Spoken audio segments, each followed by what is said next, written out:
Bienvenue sur la chaîne de Raf for Life, parce que quand tu es dans la NWO, c'est for life. Voilà, sweet, hein. Voilà, je me permets un petit fond sonore, c'est la DX, hein. Bon, alors je passe par un CD, le, le, le PC est foutu, je laisse profiter.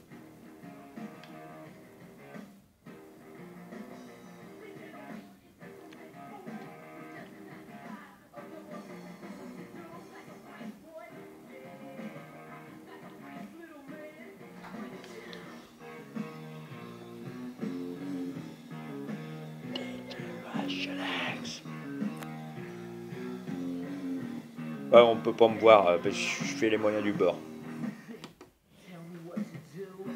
Ah là, j'éteins, voilà.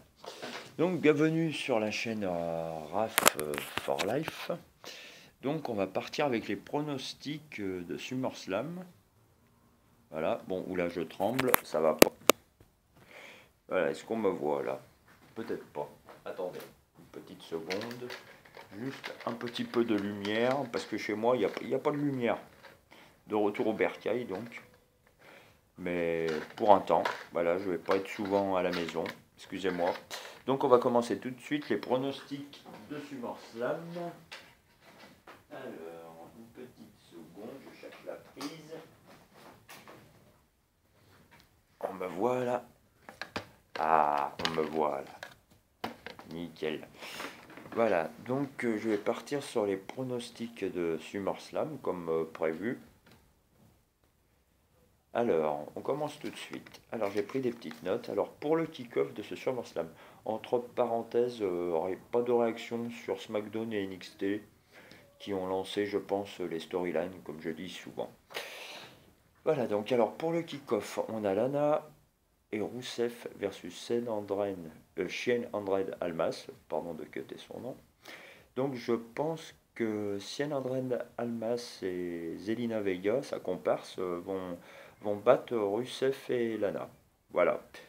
Il vient d'arriver chez Andred Almas, une défaite ne serait pas bienvenue. Peut-être une éventuelle intervention de Eden English, mais qui pourrait coûter le match aussi à Lana Rousseff comme il l'a fait à SmackDown.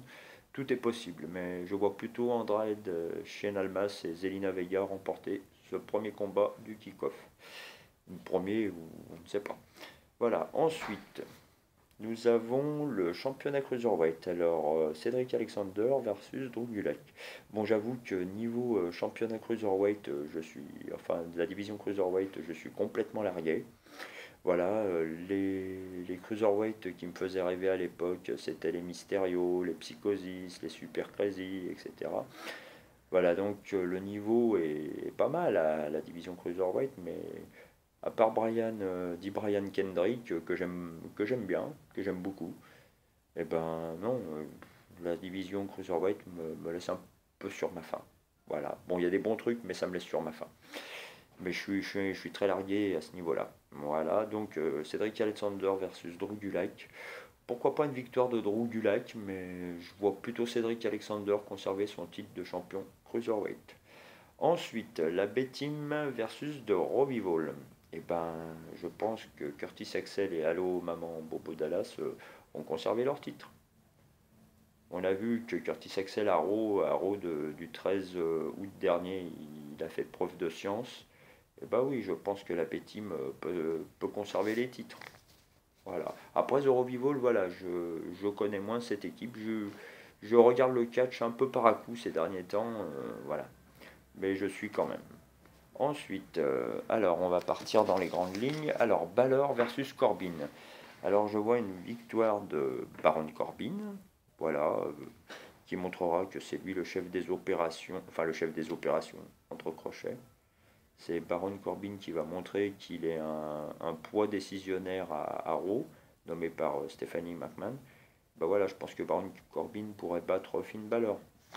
Ensuite, Nakamura versus Jeff Hardy pour le titre US. Alors je crois fortement à une victoire de Nakamura qui va conserver le titre US. Pourquoi? Parce que Jeff Hardy, voilà, c'est un multititré. Nakamura est en devenir et il faut voir ce qui va se passer dans le match. Mais non, Nakamura, je pense que Kinshasa et bam.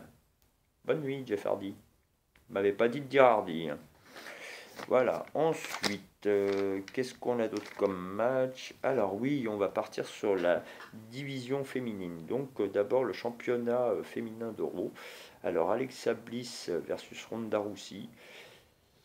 Alors oui, moi je pense à une conservation de titre de la part d'Alexa Bliss, parce qu'elle est futée, hein, la petite Alexa. Alexa Bliss au pays des merveilles. Alexa Bliss au pays des merveilles. Alexa Bliss. Ronda, c'est de la groseille. Voilà, bref. Non, mais voilà, Ronda Rousey, oui, pourrait devenir championne. A des chances de devenir championne, hein, mais pourquoi pas aussi pour rendre un hommage à Natalia suite au décès de Jim The Anvil Neidhart. Voilà.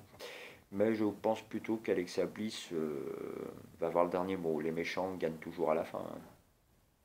Ensuite, Becky, Carmella, Charlotte en triple menace pour le championnat féminin de SmackDown. Donc je pense que Carmella a deux malchances de perdre le titre de SmackDown, de championne féminine, mais je pense qu'elle va conserver son titre. Elle va nous trouver quelque chose, Carmella, encore, pour faire éliminer, Becky Lynch et Charlotte. Voilà, donc victoire de Carmella. Je pronostique Carmella. Ensuite, Owen versus Strowman. Donc, Strowman, je pense qu'il va se faire piquer la mallette par Kevin Owen, qui va être aidé par d'autres lutteurs. Voilà. Ensuite, oui, il y aura un segment avec Elias, qui va nous faire une performance de sa chanson, mais je pense que Elias va être interrompu. Voilà. Petite parenthèse sur mon Elias Sanson. Walk with Elias. Voilà. Ensuite, Blue June Brothers versus The New Day pour le titre tag team de SmackDown. Eh ben, les Blue June Brothers vont être dépassés par le nombre. 3 contre 2 costauds. Le New Day se sont tirés de situations bien périlleuses dans le passé. On sait qu'ils ont remporté... Non, ils n'ont pas remporté... je ne sais plus s'ils ont remporté l'Elimination Chamber tag team il y a quelques années. Il me semblait que c'était plutôt Titus O'Neil et... J'ai oublié son nom. Voilà, vous savez, celui qui avait le peigne dans les cheveux, là. Voilà, t'as le bonjour d'Albert, là. Voilà, j'ai oublié son nom. Mais il me semble que c'était Titus O'Neil qui avait remporté les titres de tag team à cette époque, il y a 2-3 ans en arrière à peu près. Bah, je pense que le New Day va redevenir champion, hein. Voilà, ça fait longtemps qu'ils courent après ces titres. Voilà, donc oui, je pense que les Blue June Brothers vont être dépassés. Voilà, il pourrait peut-être même y avoir blessure. Voilà. Pas de spoil, hein, je dis ça comme ça. Ensuite, oui, Daniel Bryan versus Demise. Eh ben, je pense que Demise va gagner, malheureusement. Voilà. Parce que Demise, voilà. Rien à dire. Passons. Et ensuite, nous avons le championnat intercontinental entre Seth Rollins, le champion. Non, Ziggler, le champion. Pardon. Ziggler le champion face à Seth Rollins. Et ben je pense que ça va se finir en no contest, que ça va finir en autre boudin, tout simplement. Voilà, donc no contest et Ziggler qui va conserver le titre du coup. Voilà. Ensuite, et ben le dernier match, hein, c'est déjà le dernier match. Ouais, je fais un peu une vidéo en avance rapide, comme si je me permets cette expression. Alors, Reigns, deux matchs de championnat par contre. Edge Styles versus Joe, on va commencer par celui-là. Donc je pense qu'Edge Styles va conserver son titre, hein. Samoa Joe, voilà, je vois pas Samoa Joe Burr, hein, voilà. Non, non, c'est pas un jobber Samoa Joe, voilà, il a fait des grandes choses quand même le Samoa Joe, mais je vois pas Edge Styles perdre la ceinture encore à SummerSlam. J'avais dit qu'il y aurait des changements de titre, j'en prévois au moins un ou deux. Voilà, mais victoire d'Edge, hein, de toute façon, à moins que sa conjointe, là, comme j'ai vu des nouvelles, intervienne et fasse pencher la balance, la vapeur, comme on dit, en faveur de Samoa Joe, qui peut surprendre Edge Styles, surpris de l'arrivée de sa femme, entre crochets, qui pourrait le surprendre et il serait complètement dépassé, il perdrait le titre comme ça. Mais après, ça sent le rematch à SmackDown direct et Edge Styles récupère le titre au prochain pay-per-view. Voilà. Qui sera, je ne sais plus. Peut-être No Mercy ou Hell in a Cell. peu importe, j'ai perdu un peu la mémoire. Voilà, et ensuite, le champion universel, Brock Lesnar face à Roman Reigns. Alors, Roman Reigns, je pense qu'il va enfin pouvoir nous décrocher ce foutu titre universel au rein du bof Lesnar, comment dire, de Lesnar champion universel depuis d'un an passé, hein, si c'est pas plus. Voilà, et je pense à une trahison de Polyman envers Brock Lesnar. Ah oui, il va sortir la bombe lacrymo et dans les yeux de Lesnar, et Reigns pourrait très bien faire un heel turn, hein, et pourquoi pas le Shield le Shield Iman de Shield Iman Guys. Ah ouais, ça pourrait être fameux, une association entre Paul Heyman en tant que manager et quatrième membre du Shield. Et le Shield pourrait accourir parce que Lesnar, il n'a pas d'amis, hein. Et donc Reigns, il en a quand même, et Paul Heyman pourrait très bien trahir Brock Lesnar. Voilà, donc je pense que Roman Reigns, quoi qu'il en soit, récupère le titre. Voilà, messieurs, dames, et ben mesdames, messieurs, plutôt. Alors, je vous souhaite une bonne après-midi. N'oubliez pas le blind test de Boule à mort ce soir où je serai éventuellement présent. Donc, ma chaîne, c'est RAF for Life, parce que quand tu es dans la NWO, c'est for life. Voilà. Et ben, je vous souhaite un futur bon week-end, un bon vendredi, et à très vite pour le récap de SummerSlam.